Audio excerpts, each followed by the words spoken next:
തന്നെ ഇപ്പൊ ഇത് ഒരു 7:30 ആകുമ്പോൾ തുടങ്ങി. ഞങ്ങൾ 8 മണിക്ക് രജിസ്ട്രേഷൻ 7:30 മണിക്ക് തുടങ്ങിയിട്ടുണ്ട്. 8:30ക്കാണ് പരിപാടി തുടങ്ങിയത്. 8:30 മുതൽ ഏകദേശം വൈകുന്നേരം 7:30 വരെയ്ക്ക് ക്ലോസ് ചെയ്ത രീതിയിലായിരുന്നു പരിപാടി ആസൂത്രണം ചെയ്തത്. ഇവിടെ ഏകദേശം 3000 മുകളിൽ സ്പോട്ട് ഓൺലൈൻ രജിസ്ട്രേഷൻ ഉണ്ടായിരുന്നു. അതിലും കൂടുതൽ ഇവിടെ സ്പോട്ട് രജിസ്ട്രേഷൻ നടക്കുന്നുണ്ടായിരുന്നു. ആൾക്കാർ വന്നുകൊണ്ടിരിക്കുന്ന സമയത്താണ് ഷെഡ്യൂളായ ടൈമിലാണ് മാറ്റം വന്ന് പ്രശ്നമാവുന്നത്. അപ്പോൾ ഉള്ളിൽ പെട്ടെന്ന് ഒരു ആളെ സംശയം തോന്നിയിട്ട് കുറച്ച് സമയത്ത് ഗണ്ണ് കണ്ടെത്തിയിട്ടുണ്ട്. അയാളെ പോലീസ് കൊണ്ടുപോയിട്ടുണ്ട്. അപ്പോൾ തസ്ലീമ നസീറിന്റെ അവാർഡ് പ്രഖ്യാപിച്ചിട്ടുണ്ട് നമ്മൾ. അപ്പോൾ അതൊരു 4 മണിക്ക് കൊടുക്കാവുന്ന രീതിയിൽ അവർ വരുന്നുണ്ട്. പിന്നെ ജോസഫ് മാഷുണ്ട്. അങ്ങനെ കുറെ ആൾക്കാരുണ്ട്. അപ്പം ഒരുപക്ഷെ ഇന്ത്യയുടെ ലോകത്തിന്റെ ഏറ്റവും വലിയൊരു ബിഗ്ഗസ്റ്റ് എത്തിസ്റ്റ് മീറ്റാണ്. വർഷം തോറും എസൻസ് ഗ്ലോബ് എന്നൊരു സംഘടന ഉണ്ട്. കേരളത്തിൽ ഉടനീളം പ്രവർത്തിക്കുന്ന സ്വാതന്ത്ര്യചിന്തയുടെ ഒരു കൂട്ടായ്മയാണ്. അവര് ജില്ലകളിലുടനീളം പരിപാടി നടത്താറുണ്ട്. അപ്പോൾ വർഷാവസാനം ഒരു വാർഷിക പരിപാടി എന്നുള്ള നിൽക്കാണ് ലിറ്റ്മസ് നടത്തിപ്പോരുന്നത്. ഏകദേശം ഒരു 6 വർഷം തീർച്ചയായും നടത്തിപ്പോരുന്നുണ്ട്. അപ്പം അതിന്റെ ഒരു പരിപാടിയായിരുന്നു ഇപ്പൊ നടക്കുന്നത്.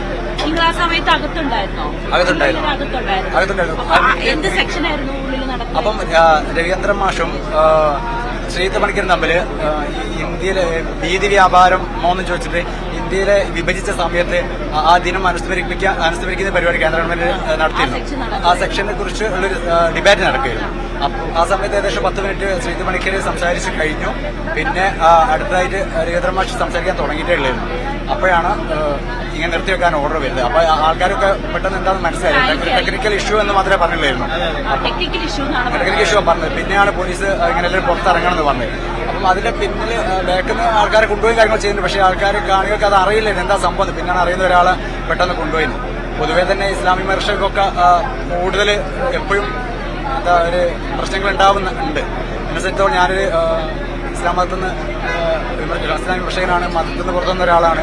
അപ്പം നമ്മളെപ്പോലെ വിമർശിക്കുന്ന ആൾക്കാർക്ക് എപ്പോഴും പ്രശ്നങ്ങൾ ഉണ്ടാവാറുണ്ട്. അതേപോലെ തന്നെ ഇപ്പം തസ്ലീം മനസ്സിന്റെ സുരക്ഷ അതൊരു വിഷയമാണ്.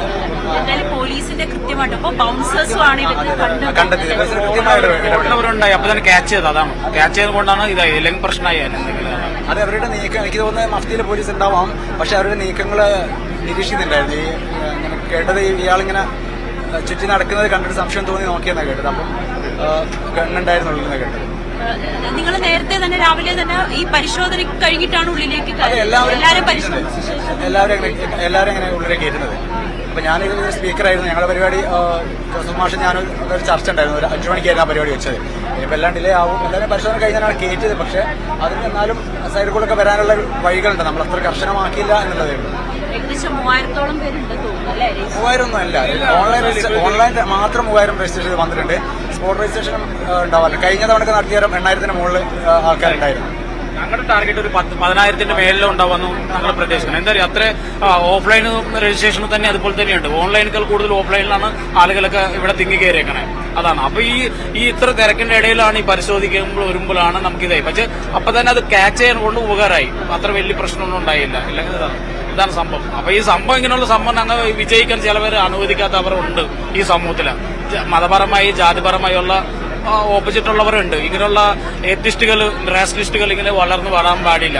ഈ ആധുനിക കാലത്ത് ആധുനിക മനുഷ്യനാവാനായിട്ട് മതങ്ങൾ അനുവദിക്കുന്നില്ല മനുഷ്യരെ. അതാണ് മെയിൻ ഒരു സംഭവം. ഞങ്ങൾ ഒന്നും ചെയ്യുന്നില്ല.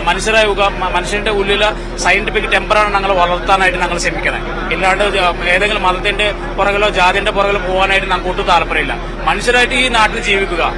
നമ്മൾ ഈ ആധുനിക കാലത്ത് ജനാധിപത്യമുള്ള രാജ്യത്ത് നമ്മൾ ജനാധിപത്യപരമായിട്ട് ജീവിക്കാൻ അനുവദിക്കാനായിട്ട് അവർക്ക് ഞങ്ങൾ ചെയ്യണം, സപ്പോർട്ട് ചെയ്യണം. അതാണ് ഞങ്ങളുടെ ഒരു അഭ്യർത്ഥന. ഇത് വർഷത്തിൽ ഒരു ദിവസമാണ് ഈ പരിപാടി നടത്തുന്നത്. പക്ഷേ ഈ പരിപാടി ഇത്ര നടത്തണമെന്ന് നിസാറൊന്നല്ല, വെറുതെ ഒന്നല്ല. ഈ 480 രൂപയാണ് ഈ ഒരാൾ അകത്ത് കയറണമെങ്കിൽ. 480 രൂപ ഏതെങ്കിലും ഒരു പരിപാടി ഇങ്ങനെ വിജയിക്കും. സാധാരണ എല്ലാ പരിപാടിക്കും ഫ്രീ ആണെങ്കിലേ വരാറുള്ളൂ. ഇത് 480 രൂപ കൊടുത്തിട്ടാണ്. അതിന് ഫുഡ് ഉണ്ട്. അപ്പൊ കൊടുത്തിട്ടാണ് ഇത്രയും പേര് വരുന്നത്. 10,000 ആൾക്കാർ വരുന്നത്. അപ്പൊ അവരുടെ മനസ്സിലൊരു ഇതിനുള്ള താല്പര്യമാണ്. അത് ഇവര് പറഞ്ഞ പോലെ തന്നെ മനുഷ്യനാവുക എന്നുള്ള ജാതി മതത്തിനപ്പുറം മനുഷ്യരായി സ്വതന്ത്രമായി ചിന്തിക്കാനുള്ളൊരു നമ്പർ വളർത്താനാണ് നമ്മൾ ഉദ്ദേശിക്കുന്നത്. ഇത് വർഷത്തിലൊരു പരിപാടി ഉണ്ടാവാറുള്ളൂ. പക്ഷേ ജില്ലകൾ തോറും നിരന്തരം പരിപാടികൾ ഉണ്ടാവാറുണ്ട്. അപ്പൊ അതിനുശേഷം വാർഷിക പരിപാടി എന്ന നിലക്കാണ് ലിറ്റ്മസ് നടത്താറ്. കഴിഞ്ഞ തവണ കോഴിക്കോടായിരുന്നു. കുറെ ആളുകൾ വന്നിട്ടുണ്ട്. അമേരിക്കയിൽ നിന്നൊക്കെ വന്നിട്ടുണ്ട്. രാത്രി ഇവിടെ കുറെ ആളുകൾ കണ്ടിട്ടുണ്ട്. ഞാനിവിടെ യൂട്യൂബ് ലൈവാണ് ഞാൻ ചെയ്തേക്കണം. യൂട്യൂബ് ലൈവ് ചെയ്യുമ്പോൾ തന്നെ 10 പേര് ഇങ്ങനെ സ്ഥിരമായിട്ട് ഒരു നാസ്തികരായിട്ട് വരുമ്പോൾ അതിനകത്ത് 4 പേര് 5 പേര് ഉണ്ടല്ലോ പുതിയതായിട്ട് വന്ന് പങ്കെടുക്കുന്നവരുണ്ട് ഇതിനകത്ത്. പുതിയതായിട്ട് ഈ പരിപാടി എന്താണ് മനസ്സിലാക്കാൻ വേണ്ടി എന്താണ്. അപ്പോൾ നമ്മൾ ചോദിക്കും, ഞാൻ അവരോട് ചോദിക്കുന്ന വരുന്നല്ല, ഇതുകൊണ്ട് എന്താ നിങ്ങൾക്ക് സന്ദേശം കിട്ടണേ, ഇതുകൊണ്ട് എന്തെങ്കിലും മാറ്റങ്ങൾ ഉദ്ദേശിക്കണുണ്ടോ, ഈ ആധുനിക കാലത്ത് ഇത്ര കാര്യങ്ങൾ നടക്കുമ്പോൾ മാറി ചിന്തിക്കാനുള്ള ചോയ്സ് കിട്ടുന്നുണ്ടെന്ന് അവർ പറയുന്നുണ്ട്. അതാണ്. അപ്പൊ പുതിയ ആളുകൾ ഒരു ഈ പരിപാടിക്ക് ഇഷ്ടമാതിരി ഞാൻ യൂട്യൂബ് ലൈവിനകത്ത് ഞാൻ മനസ്സിലാക്കിയിട്ടുണ്ട്. അതിനിടയിലാണ് ഇങ്ങനെ ഒരു തോക്കുമായിട്ട് ഒരാള് അതാണ് അയാളുടെ ഉദ്ദേശിച്ചതെന്ന് അറിയില്ല. നന്നായി നടന്നാണ്. 12,000 മേലെ ആളുകൾ പങ്കെടുത്താണ് 3 വർഷത്തിന് മുമ്പ്. കഴിഞ്ഞ വർഷം ഇവിടെ നടന്ന തിരുവനന്തപുരത്താണ്, അതിനു മുമ്പ് കോഴിക്കോട് നടന്നത്. എല്ലാ വർഷങ്ങളും ഇത് നടക്കാറുണ്ട്. അത് ഇങ്ങനെ ഒരു ഭീഷണി വളരെ മോശം ആദ്യമായിട്ടാണ്. എല്ലാ പരിപാടിക്കും വരുന്നതാണ്. എല്ലാ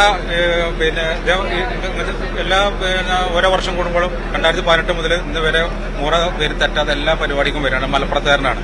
ഇവിടെ വന്നു നോക്കുമ്പോൾ അതാണ് അവസ്ഥ. എന്നിട്ട് ഉള്ളിൽ കയറാൻ കോലല്ല, എല്ലാവരും ഒഴിവാക്കിക്കാണ്. വളരെ ഭീതികരമായൊരു അവസ്ഥയാണ് ഇവിടെ. ഇപ്പോൾ ബോംബുണ്ട്, തോക്കുണ്ട്, അല്ല അതൊക്കെ സ്വാഭാവികമായിട്ട് ഇത്തരം പരിപാടിയിൽ വരുമ്പോൾ ഒരു ചിന്ത നമ്മുടെ മനസ്സിലുണ്ടാവും. അപ്പോ രോഗി ചുറ്റും വൈദ്യം കൽപ്പിച്ചതും പോലെ പരിപാടി വന്നു നോക്കുമ്പോൾ സംഭവം എന്താ അറിയോ, വേൾഡിൽ തന്നെ ഏറ്റവും വലിയ ബിഗ്ഗസ്റ്റ് മീറ്റാണ് ഈ എത്തിസ്റ്റ് മീറ്റ്. അറിയാവോ, വേൾഡിൽ തന്നെ വലിയ മീറ്റാണിത്, എത്തിസ്റ്റ് മീറ്റ്.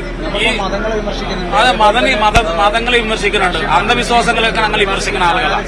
അതാണ് അങ്ങനെ പാലിച്ചുകൊണ്ട് ടെമ്പർ വളർത്തുക എന്ന ഉദ്ദേശത്തിലാണ് നമ്മൾ ഈ കാര്യങ്ങൾ ചെയ്യുന്നത്.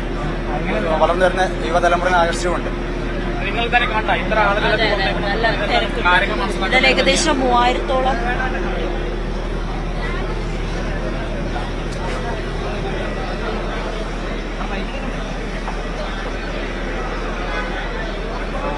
ഏകദേശം 3000-ഓളം പേരാണ് ഓൺലൈനായി രജിസ്ട്രേഷൻ ചെയ്തിരിക്കുന്നത്. അതിൽ കൂടുതൽ ആളുകളുണ്ടെന്ന് തന്നെയാണ് ഇവർ പറയുന്നത്. അതിനിടയിലാണ് ഇത്തരത്തിൽ അസാധാരണമായൊരു സംഭവം നടന്നിരിക്കുന്നത്. ഇനി ഇയാളെ എവിടെയാണ്, ആരാണ് പിടികൂടിയത്, ഇയാൾ എന്തിനാണ് തോക്കുമായി ഇവിടെ എത്തിയതെന്ന് ഇപ്പോഴും വ്യക്തമായിട്ടില്ല. എന്തായാലും പോലീസ് ആ രീതിയിലുള്ള ഒരു അന്വേഷണം നടത്തിക്കൊണ്ടിരിക്കുകയാണ്. പെട്ടെന്ന് തന്നെ ഈ ബോംബ് സ്ക്വാഡും പോലീസും ഒക്കെ ഇവിടെ എത്തി വേറെ ബോംബ് ഭീഷണി ഉണ്ടോ അല്ലെങ്കിൽ മറ്റേതെങ്കിലും അസ്വാഭാവികമായിട്ട് എന്തെങ്കിലും ഉണ്ടോ എന്ന് പരിശോധിച്ചിട്ടുണ്ട്. ഒന്നും കണ്ടെത്തിയിട്ടുമില്ല. ആളുകളൊക്കെ വീണ്ടും പരിപാടി ആരംഭിക്കുകയാണ്. ആളുകളൊക്കെ അകത്തേക്ക് കയറുകയാണ്. വീണ്ടും ശക്തമായിട്ടുള്ള ഒരു പരിശോധനയ്ക്ക് ശേഷം തന്നെയാണ് ഉള്ളിലേക്ക് പ്രവേശിപ്പിക്കുകയും ചെയ്തിരിക്കുന്നത്.